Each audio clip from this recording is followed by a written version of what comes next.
এটা বাস্তব প্রমাণ। এই যে পাথরের মধ্যে যে যে আপনার মোড়া একটা লোহা আছে না, লোহার ভিতরে ডাবাই এসিরা বাইরে এসিরা মনে করেন পাথর ভাঙ্গা কাইটা চুরি করে না চোরেরা।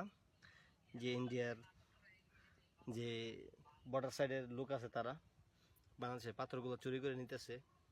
আপনারা দেখতেছেন এই যে আপনারা যখন বাংলাদেশের বিজিবি দেখছে, দেখার পরে তারা চলে গেছে, আপনার আর হ্যামার লয়ে গেছে, বাস এটা নিতে পারে না এখনো। এটার মধ্যে একটা ঠিক আছে, এই যে আপনারা দেখেন এই যে পাথর ভাঙ্গা নিতে হবে। এই যে বাংলাদেশের কোটি কোটি টাকার সম্পদ ইন্ডিয়ারা কিন্তু চুরি করে দিনে দিনে নিতেছে গা এই পাথর। আমি কিন্তু বর্তমানে আছি বাংলাদেশের বর্ডার সাইড পাহাড়ে।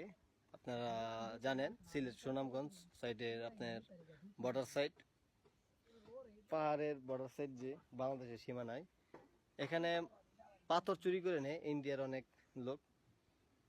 কিছুক্ষণ আগে পাথর চুরি করে নিতে হয়েছিল, আমরা অনেকে আপনার বাংলাদেশের বিজিবির সাথে এসেছিলাম।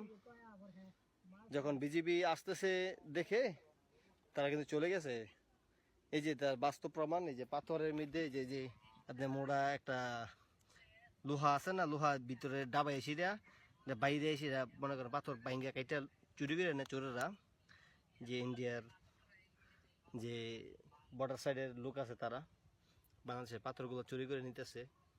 আপনারা দেখতেছেন এই যে আপনারা যখন বাংলাদেশের বিজিবি দেখছে, দেখার পরে তারা চলে গেছে, আপনার আর হ্যামার লয়ে গেছে।